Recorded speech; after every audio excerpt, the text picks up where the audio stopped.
Hello everybody, welcome back to my channel. If this is your first time here, welcome. My name is Lydia. Today I'm going to be reviewing a bunch of TEMU fragrance dupes. These are dupes for designer fragrances and I saw them and was really curious about them, so we're gonna see what these smell like and see if they're worth the money and a bunch of other stuff. So if you guys want to see this video, go ahead and stay tuned.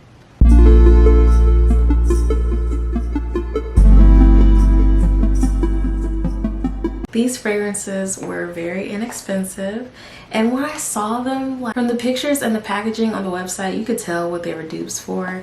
Got some Dior, I got some MCM, and some Tatcha. The reason why I really wanted to experiment with these fragrances is, for one, they were cheap. And I was just thinking, I love smelling good and finding fragrance deals for the low. So I'm just like, if you can find a fragrance that smells amazing, that you didn't have to spend a lot of money for, like, that's always a win. I'm gonna go ahead and show you guys what the packaging looks like for all of them. So first we have MCM, or it's supposed to be MCM. This one is just called Luxury Modern.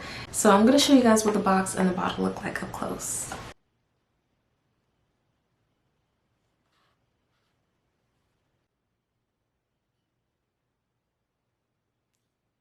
So that is what the box and the bottle for the MCM fragrance dupe looks like up close. And honestly guys, I am so happy that I purchased this because I had been seeing the MCM perfume for a minute, but I was really unsure about it. I didn't know if it was like a cologne. I just assumed from the packaging that it would be kind of like musky and just like not my style. But after purchasing this little dupe, I looked up the actual fragrance and the notes of it. And when I tell you, this is definitely something that I feel like I'm going to like, and it's on my next fragrance purchase list. So let me go ahead and give this a spray and let you guys know what it smells like. Y'all, this smells so good. It smells juicy and fruity. There's a really strong raspberry note in this fragrance that I love. It literally just smells like everything that I would love in a fragrance. The only downside is it's like fruit water. You get a nice burst of the fragrance at first and then it just disintegrates into nothing. Like, you can barely even smell it on your skin after like 2 minutes, which is kind of expected because, you know, like, for the price, I wasn't expecting amazing quality. But I'm happy that I did get a chance to try this out because now I'm interested in purchasing the real one. Now the next fragrance that I got is a dupe of Dior Hypnotic Poison. Now I will warn you, this box has been through a lot, so I will show you guys what the box and the bottle look like up close.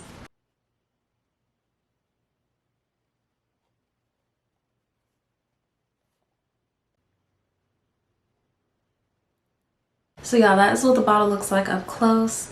Honestly, it looks kind of cute. They call this one Red Pomegranate. I have worn this one before, but just like all of them, it really doesn't last long on the skin at all.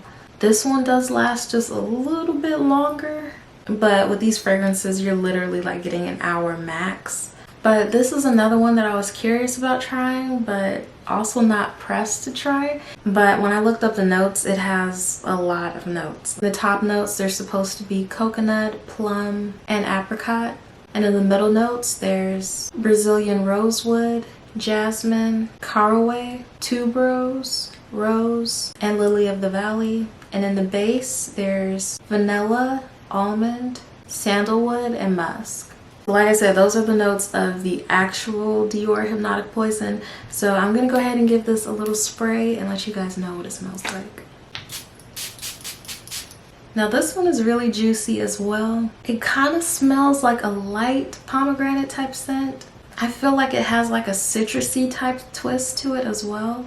I don't really smell anything almond like at all. And I kind of get a little bit of the sandalwood. This one was $8. Honestly, like, if you have kids or something and you want to get them started in their little fragrance journey or something, this would be a cute option because they could just mess around in it and play in it. And they're really cheap, so it's not like you're spending a ton of money. Towards the end, smelling this fragrance, it almost smells like Fabuloso, the pink kind. but it really doesn't smell bad at all. Like I mentioned before, this one does last a little bit longer on the skin, and you can actually smell those notes. The MCM one is literally just like fruit water. Like I mentioned, you spray it and you smell it in the air and then it just dissipates like completely. But with this one, it sticks around for a little bit.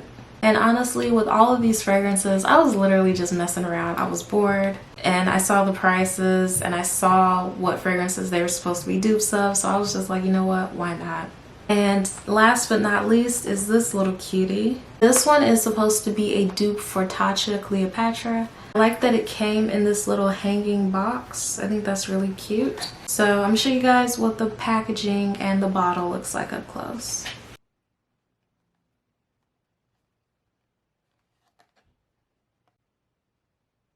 So that is what the box and bottle look like up close. And it was kind of crazy how I ended up purchasing this fragrance. I do have the real Tatcha Cleopatra. I was able to find it on sale at my local TJ Maxx. And I think I ordered this one a little bit before I went to TJ Maxx and bought the real one. And I didn't know that they were the same thing when I purchased both of them. I will say this fragrance is spot on. It smells exactly like it. I will say one thing that I like is this little miniature has a little sprayer. The real one does not. It's like a little dabber. Not really a fan of those, but at least with that bottle, instead of it being like those little cork tops, it actually twists off, so you get a little bit more control.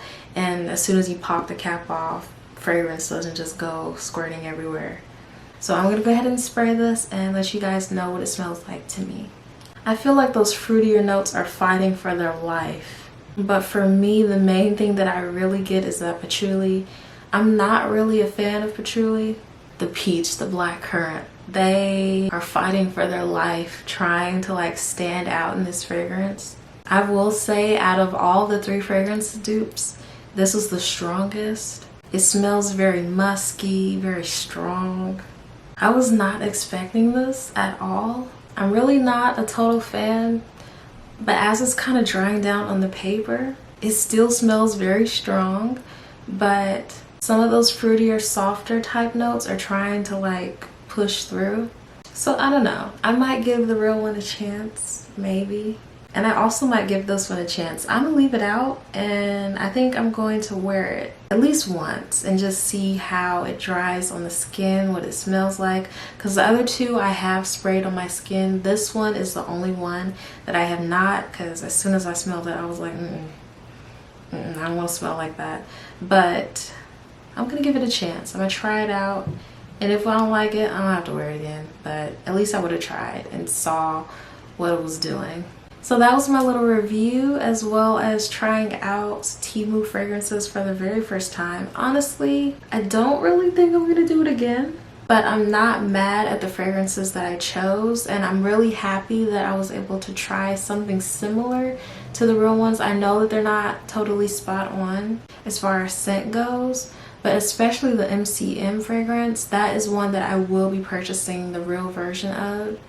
And I'm on the fence a little bit still for the Hypnotic Poison, but if I can smell that like in store somewhere, I might go to Macy's or something. I might go ahead and try that one as well. I hope that you guys really enjoyed this video, and as always, I hope to see all of you guys next time. Bye.